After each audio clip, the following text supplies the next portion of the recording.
Selamat petang, jumpa lagi dengan Madhab Sumolowaru. Kali ini kita akan bicara mengenai model belajar supaya arek-arek iki gak galau ya. Loh, ngerjakno tugas galau, ketemu dosen yang mukanya ditekuk galau. Skripsi apa meneh luwih-luwih tambah galau. Janjane sing enak iki belajar iki sing piye? Nah, kita pengen gali nih lebih dalam biar dikenali sejatine kegalauan-kegalauan dalam belajar ini faktor penyebabnya apa saja. Saya mulai saja dari yang paling galau hari ini, Golden, monggo. Ya, selamat sore, selamat petang. Jadi kalau menurut saya itu kenapa kita itu akan galau dengan situasi-situasi yang tidak kita inginkan. Karena menurut saya sendiri belajar itu melalui kehidupan, di mana teori-teori yang saya dapatkan di kampus itu saya bisa aplikasikan ke masalah-masalah orang-orang di sekitar saya. Kebetulan saya ilmu komunikasi, mengambil konsentrasi PR, ya, di mana itu arahnya adalah sebuah pencitraan. Ini akan saya aplikasikan ke teman-teman. Dengan mendengar curhatan teman-teman, itu saya bisa lebih banyak belajar lagi, mencocokkan teori mana sebenarnya yang masuk ke dalam kehidupan. Seperti itu. Ya, artinya teori ke-PR-an itu kalau dikaitkan dengan pengajar, ini ngomong soal belajar yang galau kan? Iya. Apa dosen ini kadang-kadang nggare arek-arek iki ora niat belajar malah kudu mulih kan? Berarti ada yang keliru dengan teori ke-PR-annya. Iya. Kita tahu bahwa tugas PR itu mendongkrak image atau citra bahwa baik institusi maupun person, bahwa si dosen ini adalah dosen yang baik, dosen yang disenengi, dosen yang menginspirasi, kan kudune ngono.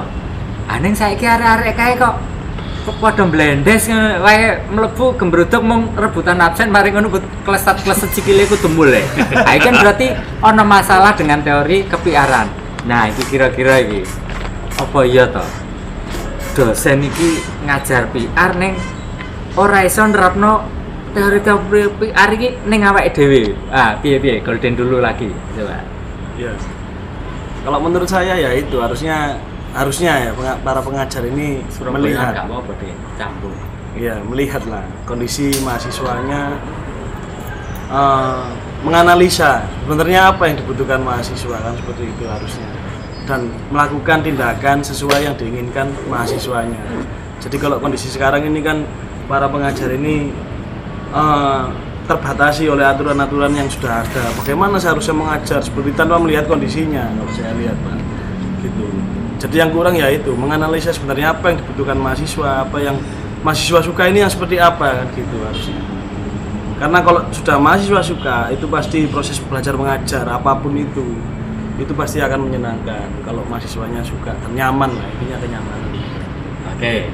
Jadi kata kuncinya adalah mahasiswa kudu di mapping dhisik. Ngajar ning Papua karo ngajar ning Jakarta dengan ngajar di Surabaya sudah pasti berbeda. Model arek Papua kayak kan modelnya kudu dibentak dhisik. Kira-kira loh iki, kudu dibentak sik lagi mudeng, lagi ngeh gitu. Jakarta yang pusat informasi dan segala macam tersedia sarana prasarananya mungkin baru disenyumi langsung memahami seluruh teorinya. Lah Surabaya di tengah-tengah. Ya disenyumi, ya dibentak baru paham. Oh, ikut teori ini. Jadi kepahaman mahasiswa semacam ini yang saya kira supaya terwujud sebelum mengajar harus di mapping dulu. Nah, ngomong soal mapping, karakteristik yang lokal dalam model pembelajaran ini seolah-olah harus selalu mengalami pembaruan model belajarnya. Nah, aku saya kita kok nang Pak Lukman ini kan lari oleh-oleh karya Pak Kerti seminggu bahas tentang model belajar. Iki kira-kira Pak, kira-kira model belajar sing dingehne sampean ning Pekerti kuwi iki kira-kira lho Pak. Aja-aja sing diwene aku 5 tahun kepungkur kae. Kamangka cah-cah saiki wis dadi generasi Z. Yang cara belajarnya juga Z. Lah, aja-aja dosen yang kayak isek paplok, isek bioforistik dan paling banter ya SCL tapi yang tidak plus-plus gitu. Piye Pak Lukman? Monggo. Iya, iya.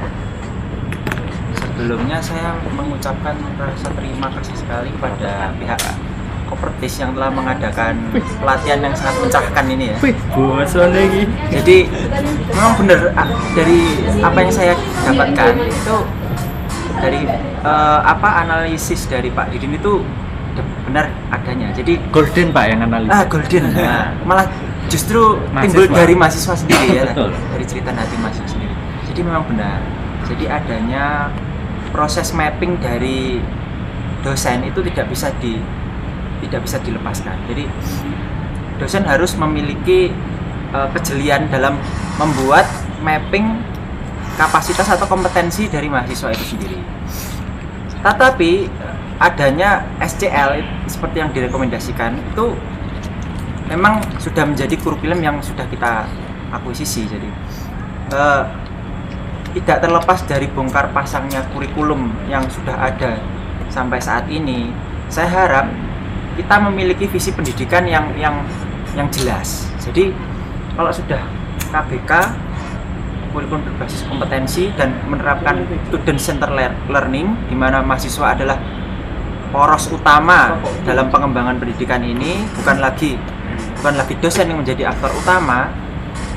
Tidak terlepas, tidak mengindahkan bahwa dosen itu sendiri pun juga harus mengambil peranan vital.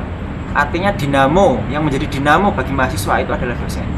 Berarti yang bekerja dan nantinya akan berkembang dan memetik manfaatnya adalah mahasiswa. Perlunya mapping itu saya kira membutuhkan kejelian yang sangat mendetail.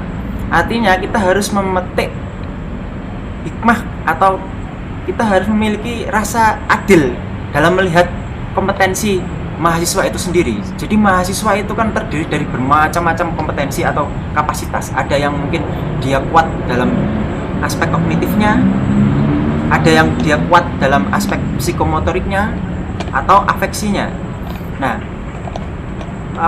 ukuran-ukuran inilah yang sebenarnya bisa kita petakan dalam sebuah kompetensi mahasiswa. Nah, apa yang saya maksud dengan rasa adil atau keadilan itu adalah dosen harus bisa melihat atau membedakan bila ada mahasiswa yang memang tertinggal dari teman yang lain. Kalau Mas Solikin saya kira enggak, karena Mas Solikin ini kan orangnya sangat cerdas ya. Saya kira snowball. Iya, betul. Jadi pelajaran atau mata kuliah yang akan diajarkan di semester 4 mungkin dia sudah bisa menguasai di semester 2. Ngerti saat durunge winarah, Pak. Tapi juga ada yang sudah di semester judulnya ganti-ganti terus. Nah. Judulnya ganti-ganti. Maksudnya di semesternya udah lanjut tetapi dia sangat sulit.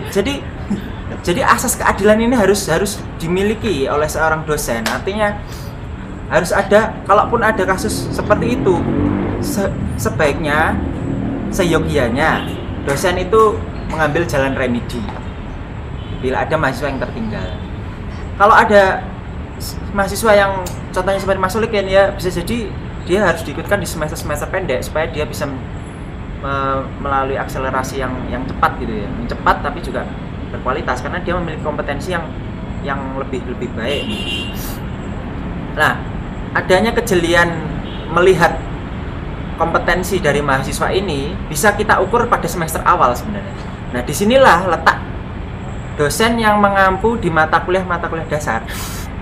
Mungkin saya sendiri atau mata kuliah awal yang membukakan pintu pada kecenderungan mahasiswa dalam melakukan riset seterusnya itu harus segera dimulai di semester awal. Jadi peran vital dosen yang mengampu pada semester awal itu sangat penting saya kira. Dan itulah yang nantinya akan membuat menjadikan motivasi bagi mahasiswa dalam melakukan riset dan mendalami setiap mata kuliah yang ada. Saya pikir itu. Jadi adanya peran strukturasi dari dosen maupun mahasiswa itu tidak bisa dilepaskan.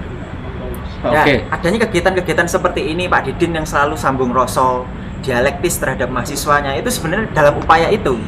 Nah, jadi apa yang kita lakukan di sini itu sebenarnya upaya dalam terus melihat, mengukur dan menyemangati, memotivasi dan membantu memetakan. Kalau ada prinsip 3P.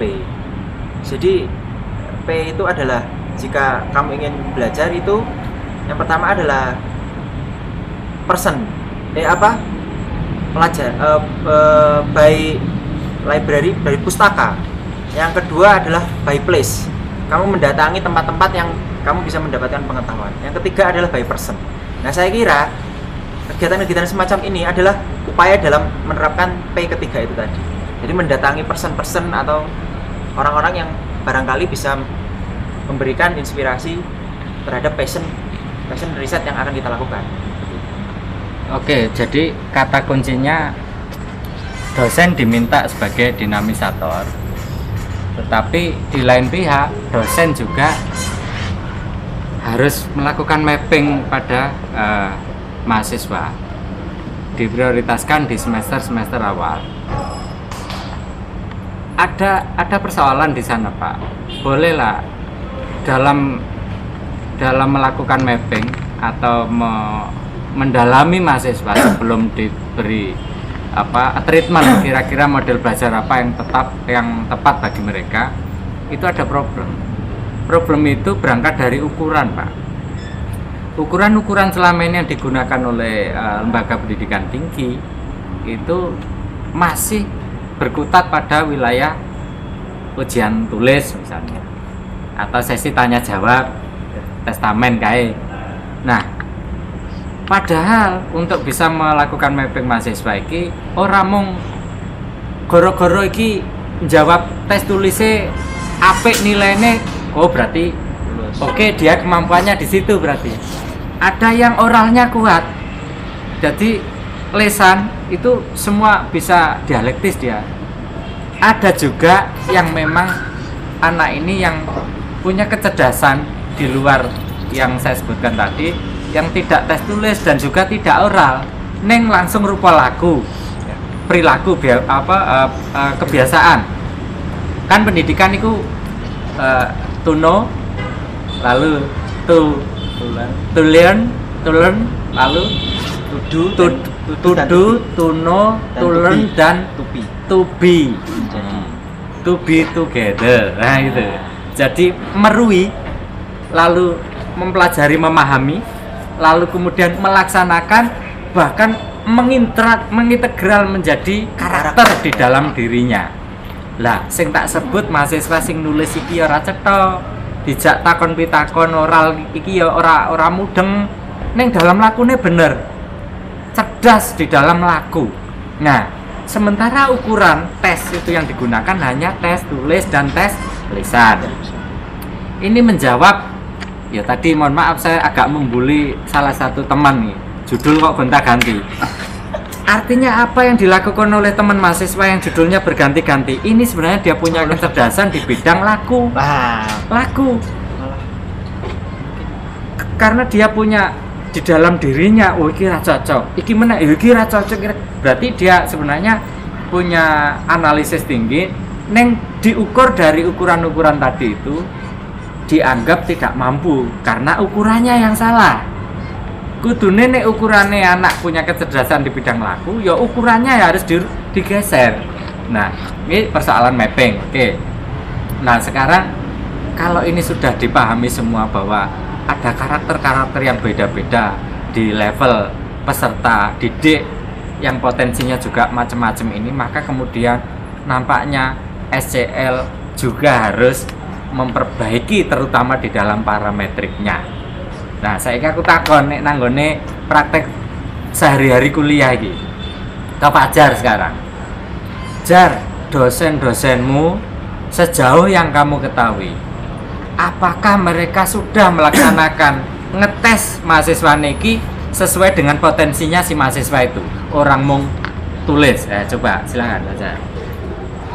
Ya, menurut saya di kampus ini ya, dosen memberikan pengajaran di kelas itu kan pertama kali masuk otomatis dosen punya namanya sebuah eh, kayak ketentuan, terus kemudian juga ada apa eh, apa itu kayak silabus, indikator dan sebagainya yang harus dilaksanakan oleh dosen itu sendiri gitu. Kontrak belajar juga ada dan sebagainya. Nah, dari situ kan kita bisa melihat apakah memang sesuai dengan indikator-indikator yang dilakukan oleh dosen itu. Ketika dosen mengajarkan semisal menggunakan media atau alat, apakah dosen pada saat mengajar menggunakan media atau alat, kemudian juga materi, kemudian juga pengajarannya dan sebagainya. Itu kan kita bisa lihat di awal kuliah, kontrak pertama kali kuliah itu. Nah, tapi kenyataannya dosen hanya sebatas memberikan pemaparan seperti itu, tapi dalam prakteknya ada beberapa dosen yang tidak menggunakannya seperti itu. Nah, maka dari itu dosen di kampus saya ini itu tergolong metode pembelajarannya sangat kurang gitu. Nah, sedangkan menurut saya metode pembelajaran yang baik dan efektif itu adalah bagaimana caranya membuat mahasiswa itu bisa merasa merasa nyaman, aktif dan sebagainya, kritis pada saat pembelajaran. Saya pernah mengalami di beberapa mata kuliah yang saya tempuh, itu ada dosen mengajarkan saya itu nggak tahu kenapa, padahal di sana itu mata kuliahnya itu sangat asik, mata kuliah itu bagus, dan mata kuliah itu emang harus sangat-sangat dibutuhkan oleh mahasiswa komunikasi khususnya. Tapi kenapa dosen itu mengajarkan itu tidak sesuai gitu loh, maksudnya mahasiswa itu tidak tertarik, bahkan menganggap mata kuliah itu mata kuliah yang sangat membosankan dan nggak penting gitu loh. Nah, ini yang salah gimana? Padahal mata kuliah ini menurut saya bagus, tapi karena dosennya yang mengajarkan itu tidak bisa atau kurang sesuai, maka yang materi yang kita terima itu tidak masuk gitu loh. Yang seharusnya materi ini diberikan, tapi kok malah bagi kita nggak ada apa-apanya materinya ini. Bahkan kita bisa mencari di luar seperti itu. Nah, mungkin apakah ada pelatihan-pelatihan semacam untuk dosen itu ketika masuk ke kampus ini, itu kan harus ada seleksinya. Saya nggak tahu apakah kampus menyeleksi dosen-dosen yang masuk di kampus ini. Padahal kita bilang maksudnya Untak ini juga kampus yang bagus ya, sudah akreditasi A gitu loh. Apakah dosen atau apakah kampus ini tuh sudah menyeleksi dosen-dosen baru atau dosen-dosen yang masuk ke Untak ini gitu loh. Kebetulan yang mengajar saya ini adalah dosen baru. Apakah dia masih belum bisa beradaptasi dengan lingkungan di kampus kita atau seperti apa? Nah, itu saya juga kurang tahu. Tapi intinya saya sangat bosan. Nah, saya di sini pingin sekali mengembangkan metode pembelajaran apa sih yang menyenangkan buat mahasiswa, itu seperti apa metodenya. Ada barusan ini komedian kita Pak Komar itu menjadi rektornya kampus di Brebes. Seorang komedian jadi rektor, ini kan sangat hal yang aneh dan unik gitu loh. Biasanya kan komedian paling enggak DPR atau pemerintah, nah ini jadi rektor. Iya. Jadi rektor. Nah, dia punya metode pembelajarannya baru ternyata. Pembelajaran dengan metode humor. Dengan keceriaan dan sebagainya. Nah, ini mungkin perlulah di kampus kita diterapkan seperti ini, karena jarang sekali ketika kita kuliah itu di kelas dosen sing wajahnya sume, guyang-guyu, itu gak ono. Jadi dosen itu datang malah ditakuti, kan aneh. Ada dosen admin negara gitu. Gak ngajar aja sudah menakutkan, apalagi ngajar. Apa ki? Nah, ini kan akhirnya kan membuat mahasiswa itu jadi takut, terus jadi malas belajar, sehingga itu juga mengaruh pada ketika pembelajaran, apalagi di luar pembelajaran. Seperti itu. Nah, kita juga di sini sebagai masa pengen sebuah bentuk metode yang baru ini seperti apa buat mahasiswa tetap bisa belajar dengan baik dan efektif, itu seperti apa. Nah, itu mungkin masukan saya seperti itu, karena saya sendiri juga belum bisa memberikan metode yang baru bagus buat dosen seperti apa belum tahu karena saya juga masih mahasiswa. Seperti itu, Pak.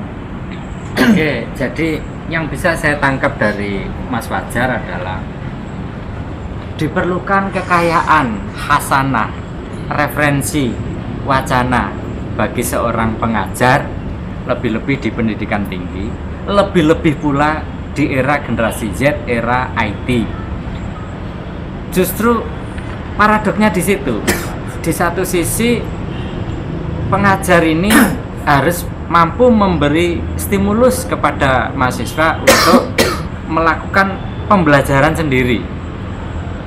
Di lain pihak, mahasiswa tanpa dosen pun sebenarnya bisa belajar karena rimba pengetahuan yang ada di teknologi informatika. Nah, ini dua hal yang harus dikawinkan supaya ada ada kebaikan bersama di sana. Kita sadari bahwa berceceran pengetahuan-pengetahuan yang tidak sistematis yang ada di dunia IT itu bagi mahasiswa nanti akan membingungkan kan, karena seperti seseorang yang masuk rimba belantara. Maka disitulah peran sentral dari dosen untuk membuat sebuah sistematika dari kekayaan referensi yang dimiliki oleh si mahasiswa di satu sisi, di sisi yang lain pengajar atau dosen itu mampu membuat sistematika. Nah, ini kalau dikawinkan nanti akan menjadi sesuatu yang baik. Ini yang maunya Fajar begitu. Kalau yang saya tangkap tadi, bahwa kemudian ada problem pendekatan dosen kepada mahasiswa ini memang macam-macam. Apalagi dosen baru masih mencari-cari, masih penjajakan, masih proses di dalam menetapkan pola. Sehingga begini, ada yang uji coba dulu, ada yang dengan coba kalau dengan cara tegas. Tidak ada di kita ini dosen kejam, tidak ada. Dosen ditakuti tidak ada di tempat kita. Tapi dosen tegas ada. Lalu kemudian ketegasan ini kok dirasa ini efektif, maka biasanya pendekatan dengan cara tegas itu biasanya akan dipertahankan karena efektif, hasilnya ternyata baik. Tapi ada pula yang di dalam penjajakan pertama itu dengan cara yang entertain, taruhlah istilah edutainment gitu ya. Jadi mendidik sekaligus menyenangkan, dicoba. Nah, ternyata ini juga klik gitu, ada chemistry antara si mahasiswa dengan si dosen, sehingga ini juga dianggap sebagai pendekatan yang baik. Nah, karena baik biasanya juga dipertahankan. Ada juga pola-pola klasik yang masih tetap bersikukuh memegang pendekatan behavioristik, di mana ya dosen itu ceramah terus gak mari-mari kok yang dodol jamu kae.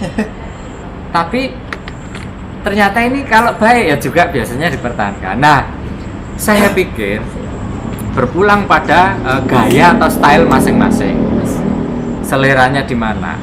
Bahwa SCL iya oke, metode pembelajaran yang baru adalah SCL, tetapi tetap ada tekanan di mana SCL oleh dosen A mungkin titik tekanannya lebih berat pada behavioristik, jadi kombinasi.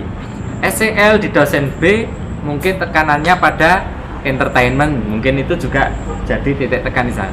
Nah, artinya SCL tetapi dengan cita rasa behavioristik diperbolehkan, SCL dengan cita rasa humanistik diperbolehkan, SCL dengan cita rasa psikoanalitik, SCL dengan cita rasa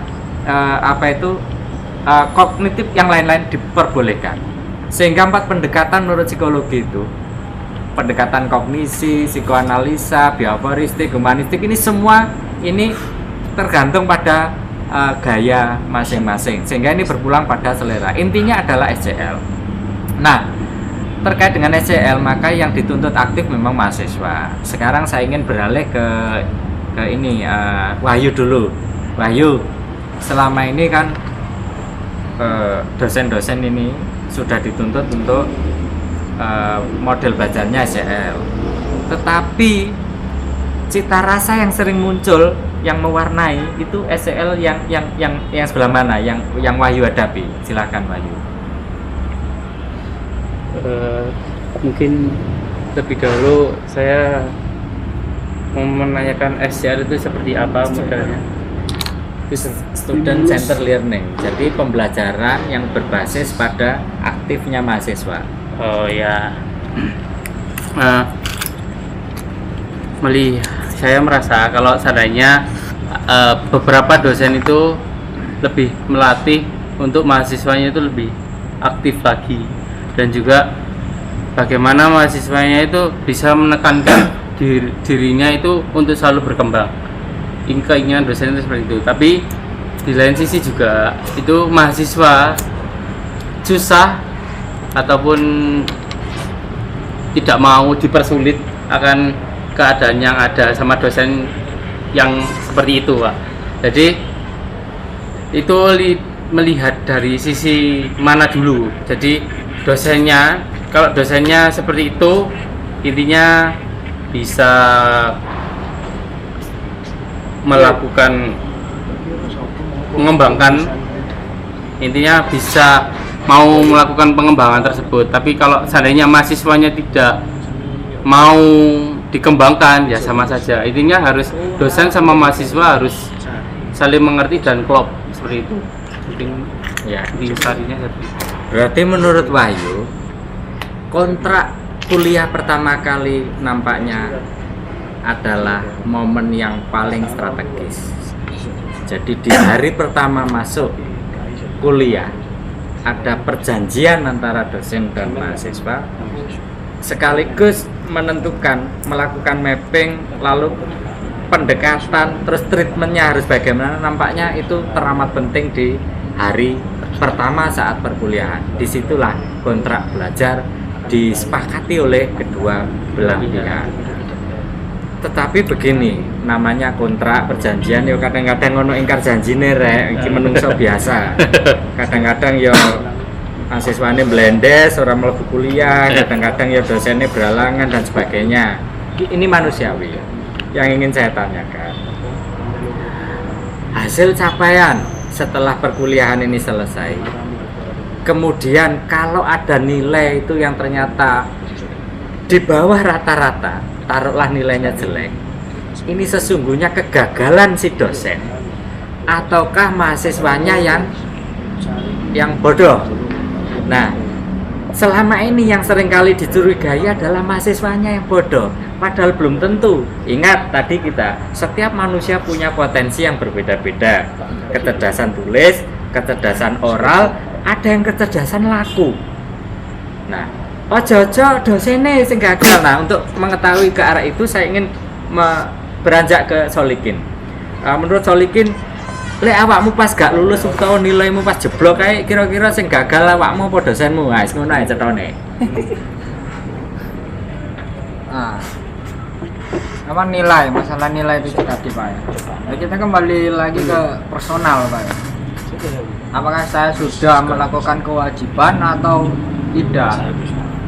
Kalau nilai saya jelek, saya nggak pernah masuk, nggak pernah ngerjakan tugas, berarti saya yang salah. Nilaiku jelek, berarti saya yang salah karena saya tidak pernah masuk, tidak pernah mengerjakan tugas dan sebagainya. Nakal pula. Nakal pula, blendes bahasanya. Sebaliknya dia. Kalau sebaliknya, saya masuk mengerjakan tugas, nah itu perlu dipertanyakan. Apakah saya bisa mengikuti atau tidak? Itu perlu dipertanyakan. Kalau kewajiban saya sudah terpenuhi di situ. Oke. Jadi melanjut dari penilaian siapa yang gagal, mahasiswanya atau dosennya. Sekarang kita ke dosen dulu. Sukses tidaknya dosen itu merujuk yang dikatakan Fajar tadi, tergantung raw input awalnya. Jadi raw materialnya, input atau pendaftaran, seleksi masuk, penerimaan dosen awalnya ini bagaimana. Tadi kan dipersoalkan Fajar, tidak sekedar dipertanyakan, dipersoalkan oleh Fajar, saya tahu itu.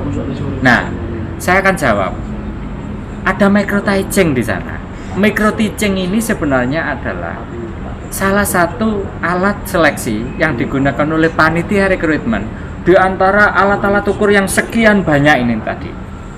Nah, kalau ini semua sudah dilakukan lalu lolos, sebenarnya tidak ada problem di dalam rekrutmennya. Problem yang saya kira muncul di tengah-tengah pada saat mereka sudah menjadi pegawai atau karyawan tenaga akademi itu biasanya adalah ada semacam tradisi yang berlaku oleh senior-seniornya, ini yang diwariskan. Sebab kalau tidak ikut tradisi semacam ini nanti jare ora kekancan. Sementara model belajar yang baru itu harusnya itu yang ditaati, tetapi mereka belum dikirim untuk mengikuti pakerti atau pelatihan metode belajar mengajar. Nah, ketika mereka belum beroleh kesempatan mengikuti metode belajar mengajar pelatihan, maka yang terjadi sesungguhnya adalah tradisi yang diturunkan oleh senior-seniornya. Nah, saya ingin beranjak ke Pak Lukman sekarang. Sebelum ikut pakerti kemarin Pak Lukman, sebenarnya dosen rujukan panjenengan itu yang mana? Monggo. Iya. Itu apa benar juga. Jadi saya pikir penting ya melihat itu semua secara jeli. Memang apa? Jadi bagi saya, karena saya baru awal mengajar, saya belum terjun langsung ke kelas mengajar secara langsung. Saya pikir ini bisa menjadi sebuah sangu ya bagi saya, investasi pengetahuan dan investasi insight dari diskusi kali ini. Tapi sebelumnya saya ingin menekankan bahwa proses dialektika antara dosen dan mahasiswa itu saya pikir dua-duanya sama penting.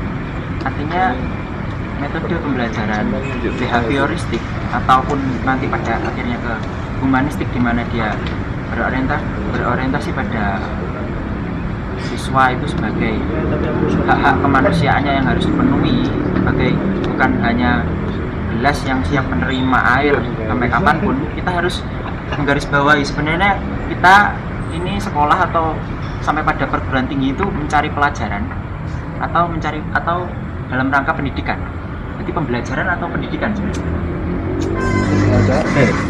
Karena kalau pembelajaran itu artinya kita belajar itu seumur hidup, tidak harus di bangku sekolah atau di kuliah, tempat kuliah gitu.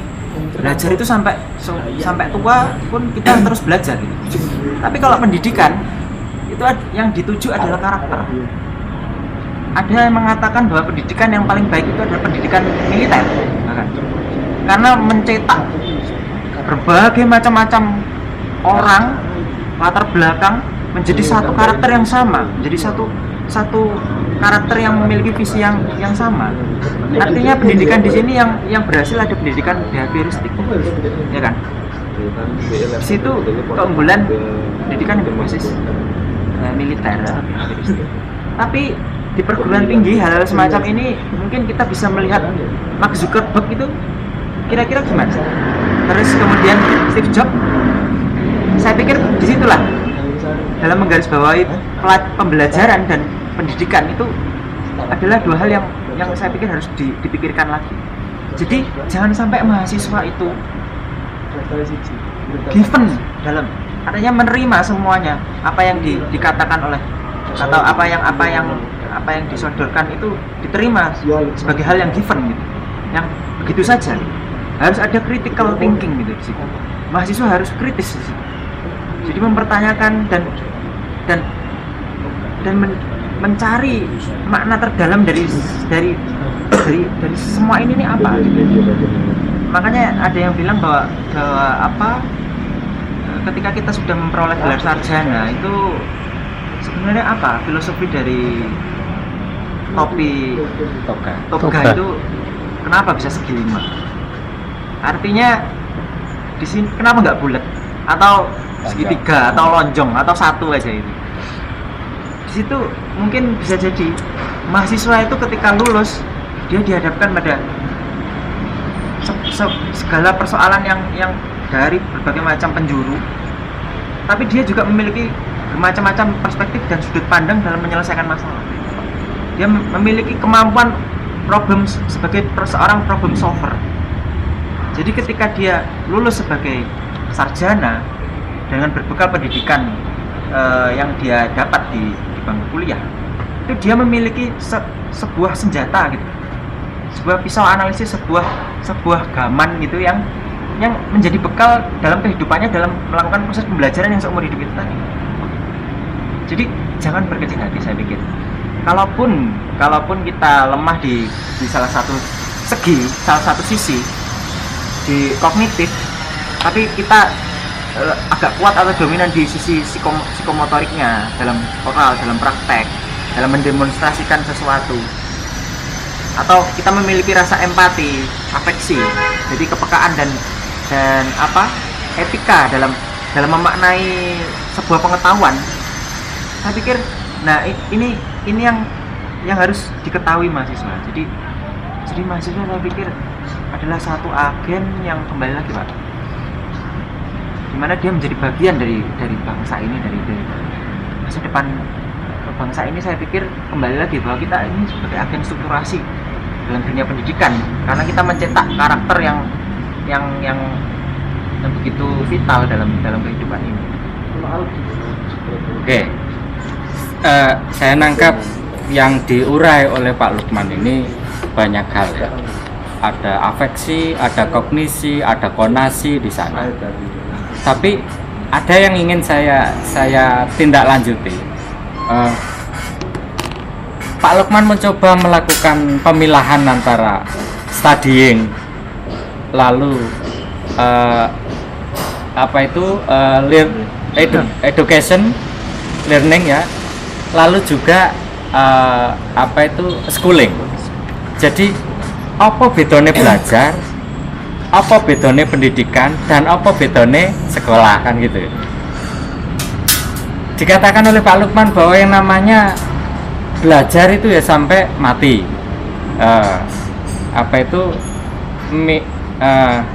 Minal mahdi ilal lahdi, dari buayan gendongan ibu sampai ke liang lahat. Tegese ya inilah yang disebut dengan long life learning proses. Jadi proses pembelajaran sepanjang hayat. Lalu posisi schooling di mana di sana? Sebenarnya schooling ini kombinasi.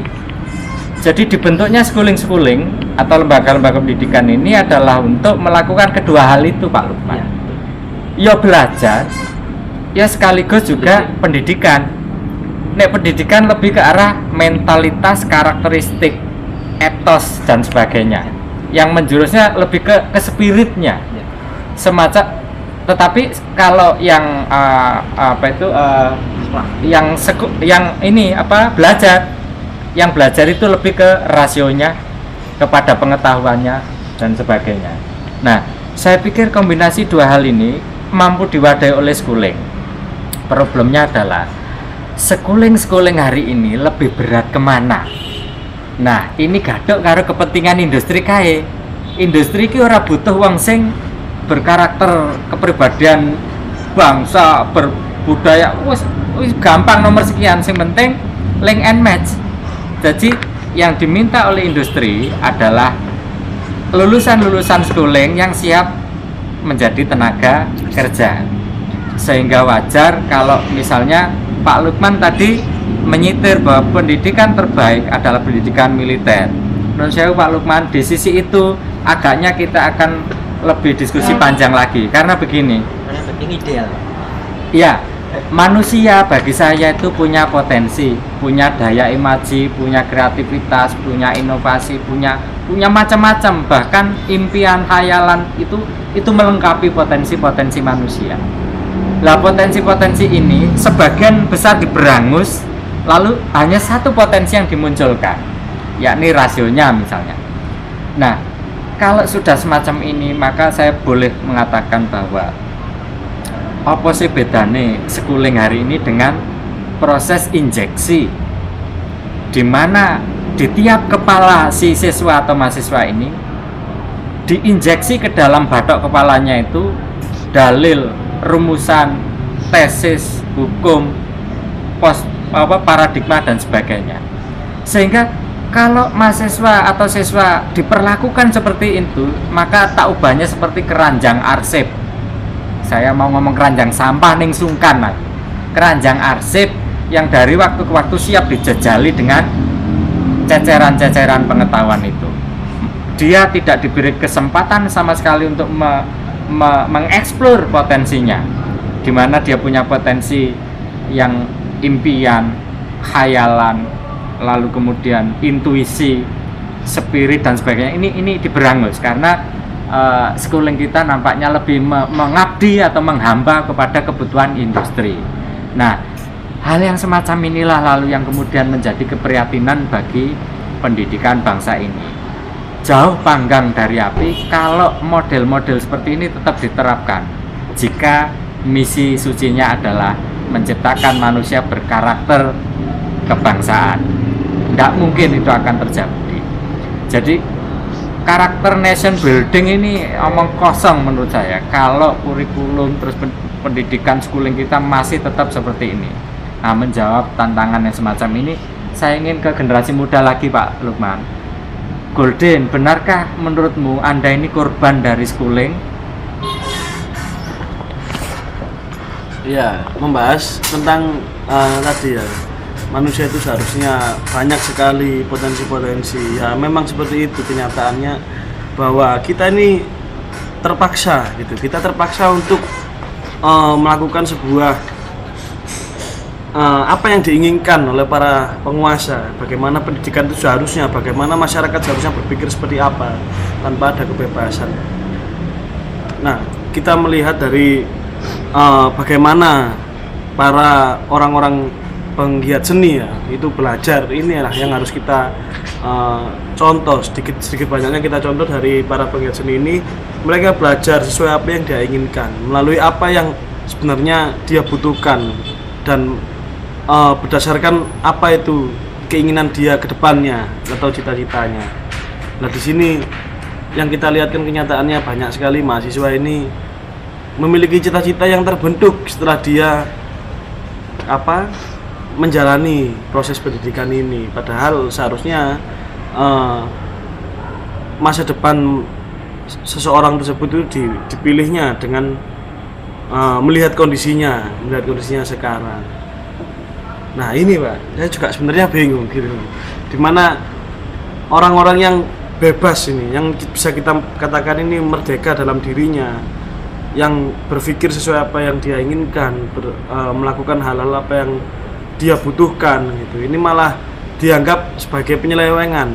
Kan sudah banyak sebenarnya teman-teman yang tidak menjalani kuliah, tidak menjalani sekolahnya sampai selesai, tapi dia bisa berpikir, dan tadi tujuan kita belajar ini adalah sebuah penyelesaian masalah. Dia bisa menyelesaikan masalah tanpa harus mengikuti alur yang ditentukan oleh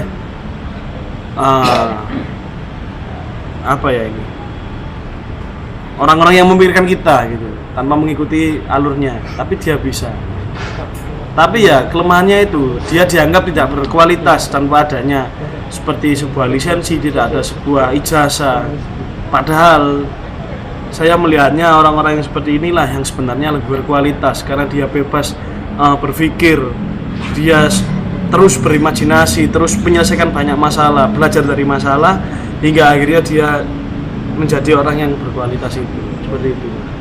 Oke, saya paham yang dirasakan Golden. Ungkapan Golden tadi sebenarnya adalah sebuah gugatan besar ya, atas sebenarnya apa sih tujuan pendidikan kalau sudah begini. Wong nyata-nyata tiap anak punya potensi, tanpa sekolah pun dia mampu memetakan masalah kehidupannya, lalu mampu memecahkan persoalan hidupnya. Lalu terus apa gunanya sekolah ini? Nah, kalau sudah gugatan Golden semacam itu, saya tiba-tiba ingin melanjutkan ke ujungnya lagi nih. Ujungnya adalah sebenarnya sekolah ini sebenarnya hanya budaya, gaya hidup. Apa anjene piye? Nah, karena ini menyangkut gaya hidup, supaya cetel saya kok pengen ke Pak Lukman lagi. Apa gaya hidup sekolah ya Pak Lukman? Coba. Lifestyle. Jadi enggak. Saya pikir saya tidak bisa menjawab pertanyaan itu karena pertanyaan yang sangat debatable. Tapi saya akan coba kita kritis terhadap sejarah. saya membayangkan itu ya, salah satu pendidikan yang diusung oleh Platon ini di usia muda sekitar 10 sampai 25 tahun itu manusia atau masyarakat itu dididik dalam pendidikan guardian, pendidikan yang berorientasi pada psikomotoriknya. Artinya dia harus sehat dulu, dia harus memiliki investasi yang kuat supaya nantinya dia dipersiapkan pada level-level berikutnya. Lalu di 25 tahun sampai 30 tahun ini masyarakat dididik dalam hal ketatanegaraan, di mana dia dibekali berbagai macam hukum, tata kelola, aturan, moral. Di usia berikutnya 45 tahun sampai 55 tahun itu dia diajarkan filsafat. Jadi filsafat itu seharusnya diajarkan kepada orang yang memang benar-benar siap. Tetapi melihat kondisi zaman sekarang itu yang sangat cepat perkembangan peradabannya, saya pikir kebutuhan orang harus kembali lagi pada filsafat itu harus dikenalkan lebih awal supaya dia memiliki mental kritis, supaya dia memiliki mental yang kuat dalam menjalani bekal kehidupan yang sangat yang kontemporer saat ini, yang begitu kompleks, yang nanti menjadi bibit-bibit yang unggul dalam satu bangsa. Sejarah yang seperti itu, misalkan dari sejarah yang diusung Platon itu di Yunani itu adalah sejarah yang melihat bagaimana mereka mencetak seorang pemimpin. Jadi pemimpin yang ideal itulah pemimpin yang memiliki kemampuan atau pemimpin yang arif dan bijaksana, atau yang disebut sebagai konsep filsuf raja. Nah, yang ingin saya katakan adalah schooling pada hari ini itu sudah merangkum 4 level yang tadinya begitu lama ditempuh oleh manusia di zaman itu sudah dirangkum menjadi sebuah kurikulum yang sudah dipersiapkan di bangku-bangku perguruan tinggi. Saya pikir di situ ada aspek psikomotorik, di situ ada juga aspek kognitif, pengetahuan, di situ juga ada aspek afeksi, di mana manusia itu dilatih untuk arif atau bijaksana semenjak dalam pikiran. Jadi dalam mempersiapkan kehidupan yang nantinya begitu kompleks, yang nantinya begitu luar biasa nanti dihadapi manusia, itu saya pikir sudah harus diperkenalkan tentang konsep-konsep yang sangat yang bijaksana itu tadi, yang filosofis. Nah, kembali ke pertanyaan Pak Didin tadi. Jadi Benarkah sekolah itu kan begini, Golden tadi ngomong, kalau setiap individu itu ternyata tanpa sekolah pun mampu memetakan persoalan hidupnya, memilih, lalu mampu memecahkan persoalan hidupnya. Lalu sekolah untuk apa, kan gitu. Lah, Golden tadi sebenarnya yang mau disasar oleh Golden, terus gawe apa tujuan sekolah kalau ndak sekedar ada ini penundukan. Jadi menurut Golden, sekolah adalah sebuah proses di mana manusia yang seluruh potensinya muncul, itu beberapa potensinya ditekan supaya menjadi manusia. Saya tidak tahu ini menjadi manusia atau justru menjadi manusia minus. Sebab manusia awal itu kan hewan, Pak. Hayawaninya muncul. Cah cilik-cilik kayak kan pentakilan gak karo-karuan toh. Oh ya ora sopan santun, ora duwe tepo selira, njaluk menangi dhewe. Itu yang saya maksud sebagai potensi hayawani, potensi hewanianya yang muncul. Lalu kemudian dididik oleh keluarga, terus dititipin yang sekolahan mari ngono. Supaya diterus nih. Sehingga tak ubahnya schooling ini kayak semacam memangkasi potensi-potensi hewaninya itu, Pak. Supaya proses penundukan, tunduk kowe. Arek-arek tunduk. Itu sebenarnya ditundukkan potensi hewaninya supaya yang dimunculkan adalah potensi yang kamanungsane. Nah, cuman ditilik dari definisi manusia itu adalah hewan yang berpikir, maka sebenarnya manusia minus ini, proses schooling itu meminuskan manusia karena sejatinya manusia itu harus utuh. Ya duwe kewan, yang duwe malaikat ngono lho Pak maksudku.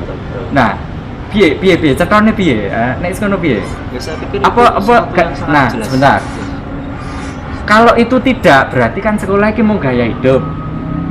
Sebab anak cerita ngene Pak. Anak orang tua dua anak. Terus lihat tetangga kok anaknya sekolahkan semua. Lu anakku kok gak sekolah dewe, aku izin aku.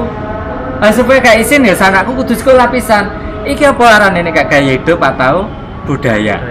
Ah, piye? Coba mau Pak. Ya, kembali ke itu tadi ya, bahwasanya sekolah itu adalah pendidikan karakter. Jadi mendidik tidak hanya kognitifnya aja, tapi di situ ada akhlak, akhlakul karimah ya, mendidik akhlak yang baik gitu. Ya diharapkan orang yang tadinya orang di sopan santun itu ketika masuk ke bangku kuliah, dididik di sekolahan itu kan, kalau orang bilang apa kamu nggak pernah makan bangku sekolahan kamu kayak gitu, itu kan sindiran seperti itu kan biasanya digunakan orang.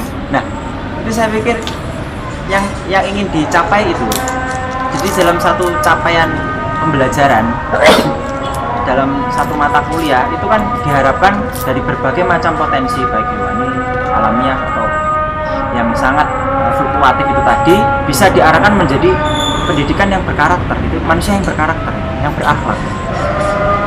Jadi goal yang paling utama bagi institusi pendidikan adalah pendidikan yang berakhlak, yang berkarakter. Nah, di sini kita sudah melakukan itu. Nah, Sakjane sama tok dawa Pak iki.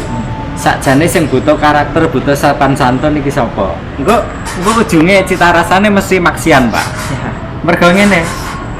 Industri senengane karo wong sing tunduk. Sebenarnya yang butuh sopan santun, butuh karakter itu iki sapa sakjane? Stratum sosial kah? Karena ada hierarki di sana. Sehingga cilik gak oleh ngelamak ngomong gerang. Apakah itu kalau dalam sosial? Kalau dalam industri, bawahan nggak boleh ngancam mandor nggak boleh ultimatum direktur kan itu. Direktur ora oleh wani karo komisaris kan ngono Pak. Lah sekarang saya butuh sopan santun iki sakjane sapa? Sosial kah, industri kah, atau piye? Iki cita rasanya maksian. iya. Jadi gimana? Ini kan sesuatu yang harus diamati secara kritis gitu. Mahasiswa sekarang sudah menggunakan IT, menggunakan internet gitu kan. Berbagai macam kemudahan itu tidak terelakkan bagi manusia zaman sekarang. Kalau kita tidak larut dalam hal itu, nanti kita akan tertinggal. Itu saya setuju. Memang seperti itu ada. Jadi yang disebut sebagai sopan santun itu sebenarnya harus kita lihat. Jadi proses menuju dari yang tidak sopan menjadi sopan, dari yang tadinya tidak santun menjadi santun, ini adalah satu proses how to be, menjadi gitu. Jadi proses yang sangat panjang. Nah, diperlukan sebuah institusi yang saya pikir pendidikan lah di situ yang sebenarnya ingin dicapai dalam target dalam suatu pendidikan itu. Bagaimana menempatkan manusia itu dalam proses menjadi manusia yang berakhlak itu tadi. Nah, bukan dalam arti siap menjustifikasi mana yang sopan dan mana yang tidak sopan. Artinya orang yang tidak sopan itu tidak makan bangku kuliah, bangku sekolah. Tapi di situ memang pendidikan itu target utamanya adalah mendidik. Dalam arti merangkum sebuah proses waktu di mana ditentukan dalam beberapa waktu, beberapa tahun, itu mencetak orang-orang yang memiliki akhlak yang baik, yang bermutu, yang berkualitas, yang kemudian diharapkan pada nantinya ini menjadi penerus atau khalifah di masa depan. Artinya menjadi pemimpin kita juga, menjadi orang yang pada akhirnya juga menjadi khalifah yang juga menjaga kelestarian alam ini. Nah, saya pikir di situ sudah jelas. Jadi salah satu tujuan dari pendidikan itu adalah merangkum proses pembelajaran dalam sebuah institusional, mencetak pribadi-pribadi yang sangat beragam itu tadi, ke dalam sebuah kualitas yang itu tadi yang ingin kita capai itu. Jadi ada satu target capaian pembelajaran itu sebenarnya inti mencetak itu. Oke, jadi statement Pak Lukman tadi mengakhiri seluruh dialog Senja Forum Sawo kali ini bahwa kesimpulan sementara atau terminalnya adalah bahwa lembaga pendidikan adalah tetap penting dan dibutuhkan oleh sebuah peradaban, karena pada sekulinglah produksi nilai, pelembagaan nilai, sekaligus transformasi nilai itu bisa dilaksanakan dengan masif. Karena itu sekuling harus tetap ada. Bagaimanapun carut marutnya kita harus tetap pertahankan sekuling. Bahwa bentuknya bisa formal, bisa informal, bisa pendidikan pondok pesantren dan seterusnya, itu persoalan wujud saja. Pemirsa, para pemelotot YouTuber sejati, masih bersama Forum Sawo yang tetap setia bermadhab Semolowaru. Saya akhiri sampai di sini. Wallahul muwaffiq ila aqwamit thoriq. Wassalamualaikum warahmatullahi wabarakatuh. Waalaikumsalam. Allahumma shalli ala Muhammad. Sallu alaihi.